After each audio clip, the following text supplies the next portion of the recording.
Hi everyone, this is Kellyanne with Church Windows. We're going to go ahead and get started with today's user group. I'm going to go ahead and close out the PowerPoint presentation we had. Hopefully, if you are new to the using GoToWebinar, you are watching that. We did show some slides there on how to use the GoToWebinar toolbar. While I'm showing you, today we're going to look at losses and using the reason for termination field and then reporting on that field. And as I'm showing you things on the screen, Ross, another tech here, is also in the room. And if you have questions, you can type those into the question panel, and Ross will handle answering those while I'm showing you materials. After I show you everything I want to show you, then if you have questions after that, I'll just read them out loud and answer those out loud for everyone.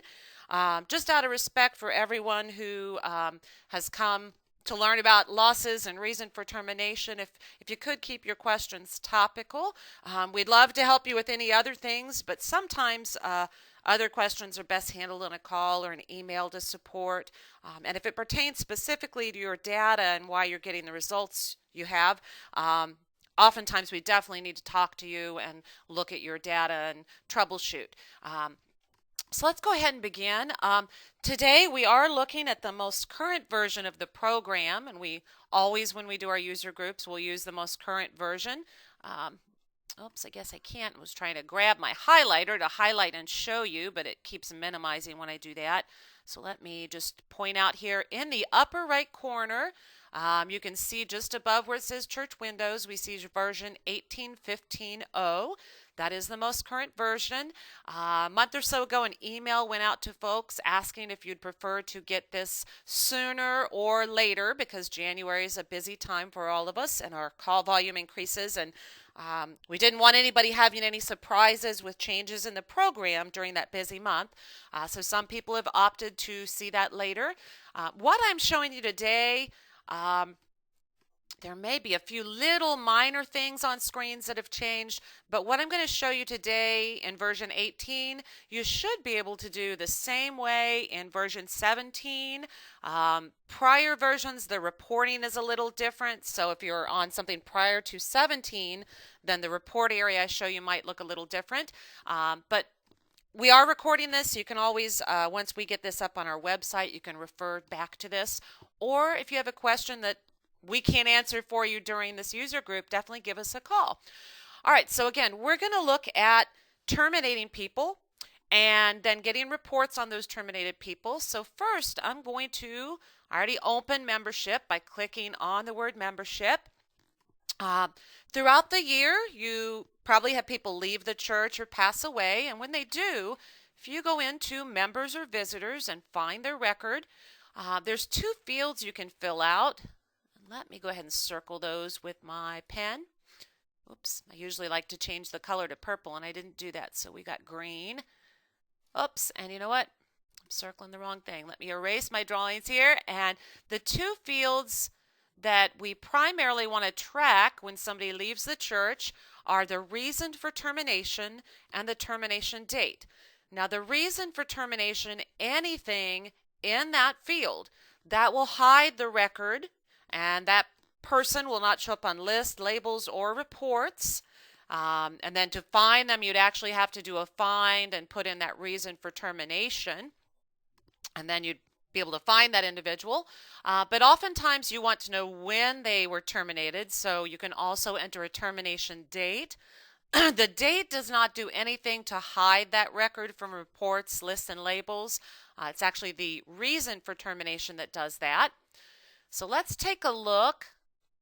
Now you can set up the different reasons you need for your church. If we click the little arrow to the right of reason for termination, we see the reasons for termination we've created within our test data here. We have left area, withdrawn, transferred within area, transferred to other denomination, death, or duplicate record. And the reason we have that is with the new donations, if you have a duplicate record and they both have giving, you can transfer money over to the one you want to keep, but the old one, that reversal is part of the audit trail, so you can't delete that extra record, but you can code it as duplicate so it doesn't pop up all over the place. Um, so to terminate somebody, let's just go ahead and let me see if I have a single. Here we go. Let's just terminate Jan and Beth Adams. To terminate them, oops, looks like we have a termination date in here and they must have come back. But to terminate them, we'll just say they left the area. We just click that little arrow, choose the reason, and we're going to change that to 2015 because they came back and now they are leaving the area. So we'll change their termination date to 10/10 of 2015 and click Save. And then I want to do that the same with her child. So we'll say she left area. And it tells us here she's assigned to something within scheduler. Yes, I want to remove her from that because she is gone. She's no longer going to fulfill that duty. And we'll put a termination date in for her and click Save. Now, if I close out, let me just go back in so we're not right on that record. If I try to look for Adams now, notice I type Adam and it defaults to jump up to Lucy Agler, my first A record, because I've terminated those people. I can't find them. What I can do though is click Find, and then in the reason for termination field put an asterisk, or I can put the specific reason, and then hit Go or Enter, and that brings up a grid of my terminated people.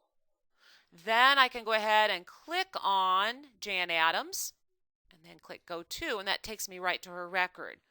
But putting in this reason for termination is allowing me to retain the records for history or anything else I might need, but having that reason in there is going to prevent her from showing up on reports, lists, and labels.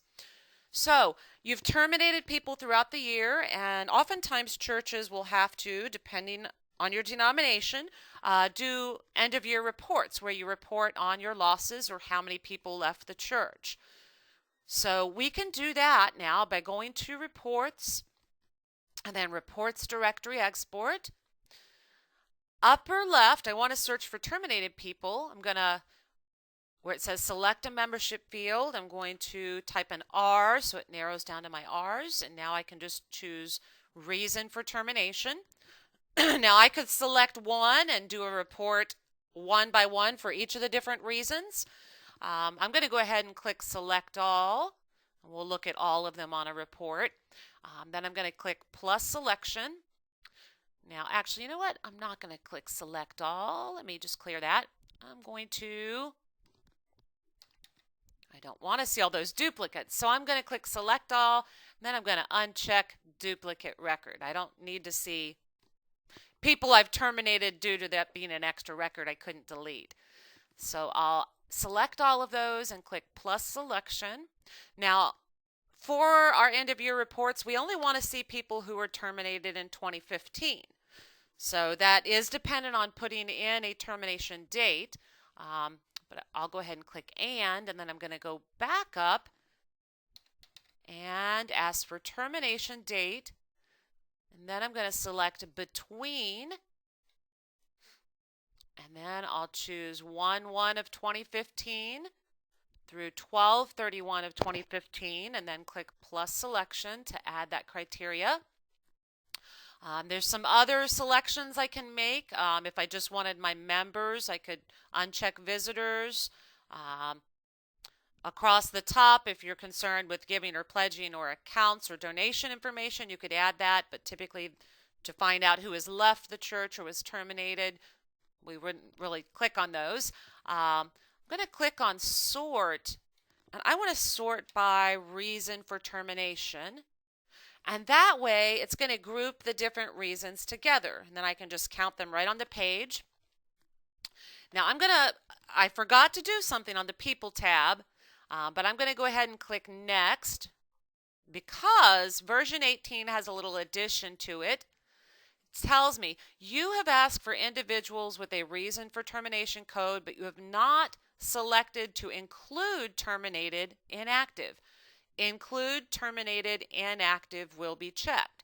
So let me say OK here, and it's going to move to the next screen, but let me click back and show you what I purposely forgot this because it's in prior versions to 18 the program will not automatically check this for you, But asking for terminated people in my criteria, I'm not automatically going to get terminated people unless, let me get my pen here, I check include terminated inactive.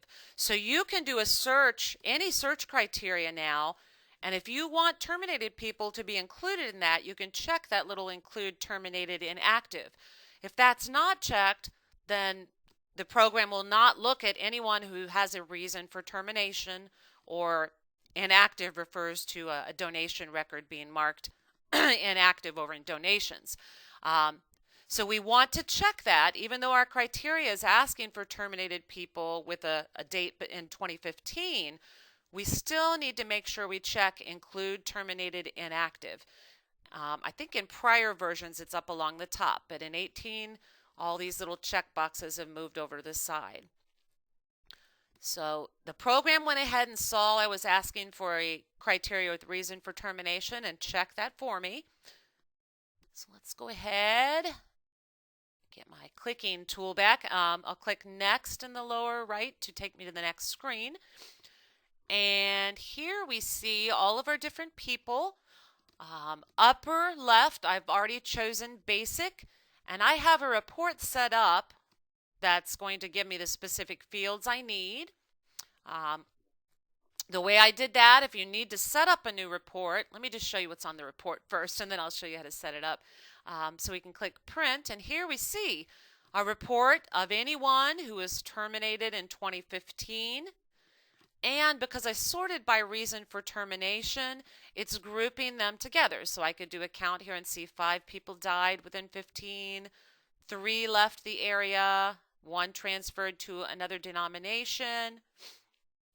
And we see here the 2 people you watched me terminate and mark as left area, Jan and her daughter Beth. We see them on the report as well. But everything's kind of grouped together here so you could do a count. Now, you may have a huge church where a lot of people come and go. Maybe you want to see these separately. Let's click back. Actually, I'm going to close here. I'm getting some weird shadows on my screen, I think because we're doing the connecting on to the GoToMeeting here, GoToWebinar. Let's rebuild that criteria. So again, I did reason for termination. Maybe you want to do each one of these one by one. Now, I don't have to select them all one by one. What I can do here is I can select all and then uncheck duplicate, add those and click and then go back to termination date, put is between, and then choose January 1st through December 31st and add that. Now the little box the program automatically checked for me is right here. Notice it's defaulted to not be checked because typically you don't want terminated people to show up on your reports and lists and labels. So we'll go ahead and check that. And then on the sort tab, I do want it to sort by reason for termination. I can go ahead and click next. And here I'll choose my termination report, but I'm going to click on my group page break options and tell it to do a page break on the primary sort field. Now if I click print, I'm getting one page for that first reason for termination, another page for the next, and so on. So for each different reason, I'm getting a separate page. Now notice it does not give me a count for each page, so maybe you have a really large church where just one reason you end up with 2 or 3 pages. If you would prefer to do each of these separately, you can. I'm going to remove the one line. And if I go back up and do reason for termination, I can just check off one and add selection. Now notice here I don't have my and in between.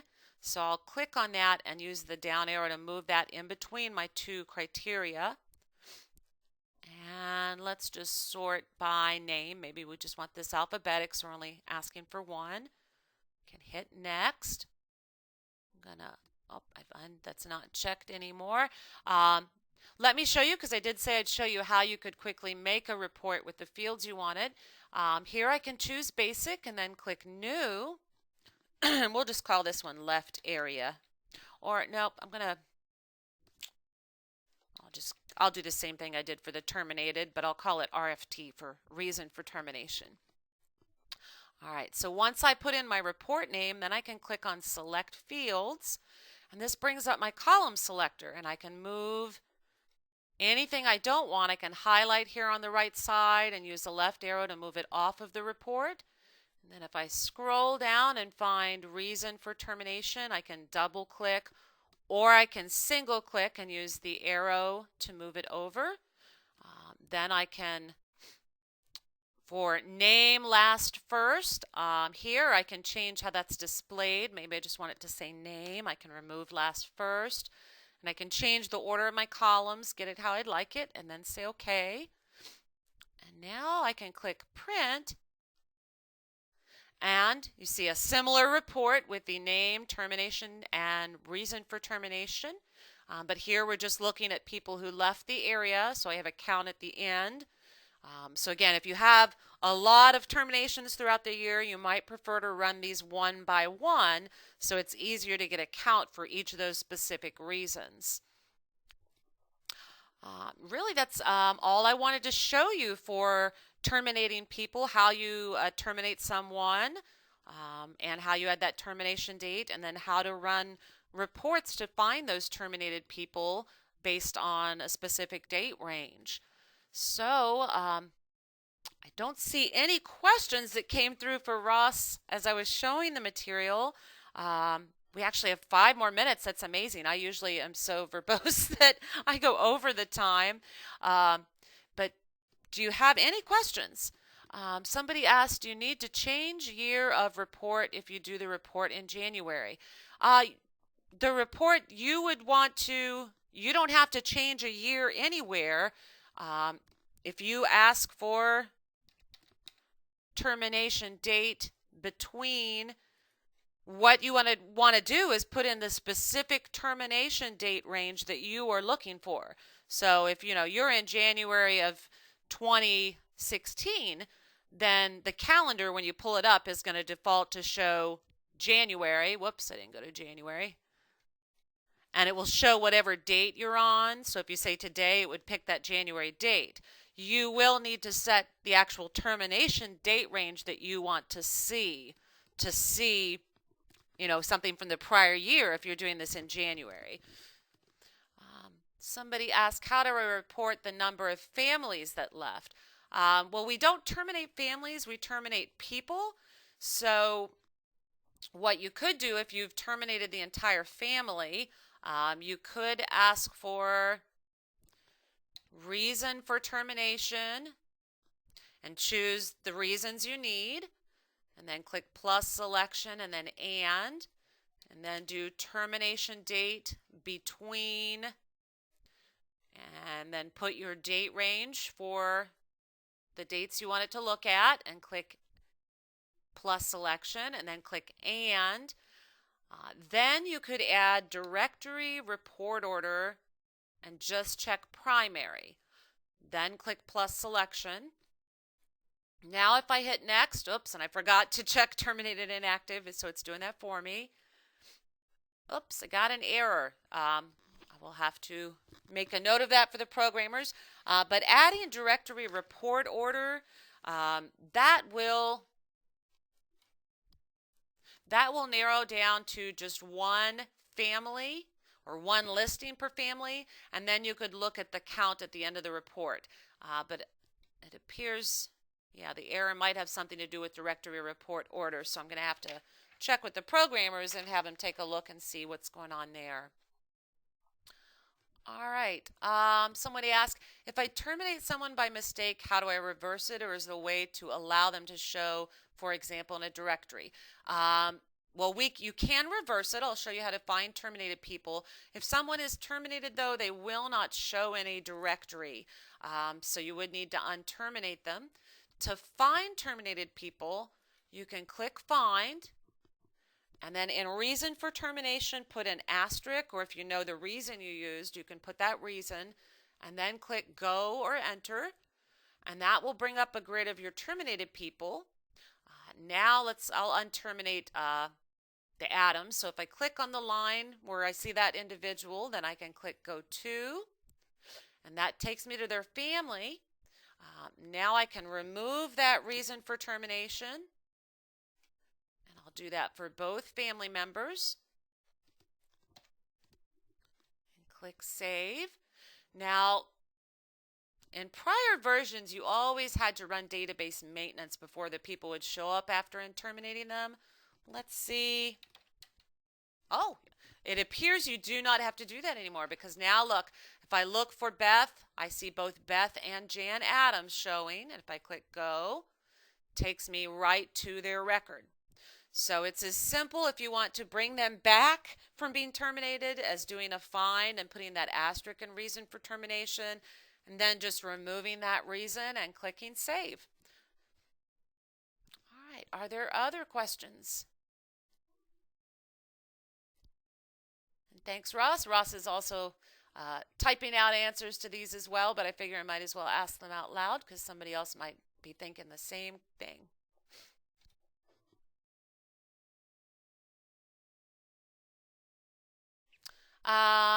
Someone asked, will we be notified when this error is corrected? We put out service releases or patches on our website, and often those patches fix errors and add things to the program. We will not know. We don't send out an email every time we, have a bug or something that we fix, but we will email you when the patch is available the next service release patch. I just went to support and clicked on download current updates, and here's where you'll see the most current version of the program. We're not showing 18 here because some people have opted to not receive 18 yet. Helen asked, would you remove the termination date? Yes, you could also remove the termination date as well. Did not do that, but I could just backspace that out and save. But the thing that's hiding these people from showing up on reports and lists and labels is that actual reason for termination. But yes, you probably would want to remove that termination date as well. And Ross said that 18.15.1, which should fix that error, should be out within a week or two. All right, other questions?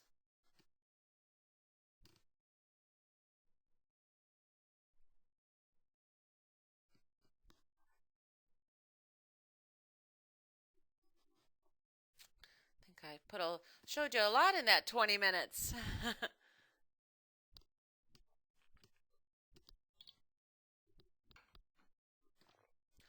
All right. Well, if there are no other questions,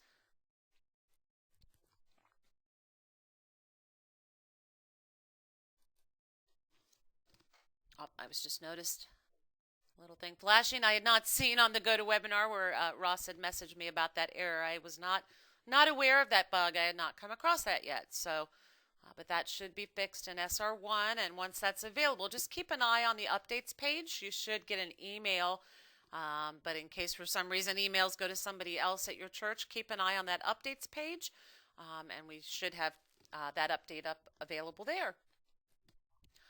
All right, well, if there are no other questions, then I'm going to go ahead and end the user group for today. If this is your first time attending and maybe somebody else signed you up, definitely take a look on our website. Under training, if you click on free user webinars, that's where you'll see each month the different topics that are available. In January, we will not have any user groups. The reason because our call volume is 3 to 4 times what it normally is, and it takes a little longer for us to get back to you in January, and we do have extended hours, and we want all our techs on the phone to help you during that really busy month. So we won't have any free live user webinars. Keep in mind also, though, tech tips just went out, and those are available. I write those now because the lady who currently writes those is retiring. The tech tips this month, I put our January extended hours, also a link to the New Year Prep and Help page, and our new version resource, and our blog. And all of these have free documents and movies and things that can really help answer questions for you. If you're in a bind and you don't want to wait for a call back or it's after support hours, definitely take a look at those because all of the things on these pages are free. Most of them are 20-minute movies, some are an hour long, all kinds of documents, so all kinds of free help there if it's after hours or if it's during January and our calls are taking longer to get back to you. Um, so again, yeah, take a look at our website, all kinds of things there. And I'm going to go ahead and close the room. I don't see any other questions coming in. Thanks so much for attending. And do take a look at the topics for the rest of the month and sign up for as many as you like. And to those of you saying thank you, you're very welcome. I hope you learned something new today. If you have other questions that come up, definitely give us a call or you can email support@churchwindows.com. And if I don't talk to you or see you in a user group before the holidays, Merry Christmas, Happy Holidays, Season's Greetings, whichever you prefer. Hope you have a blessed holiday. Thank you, and bye.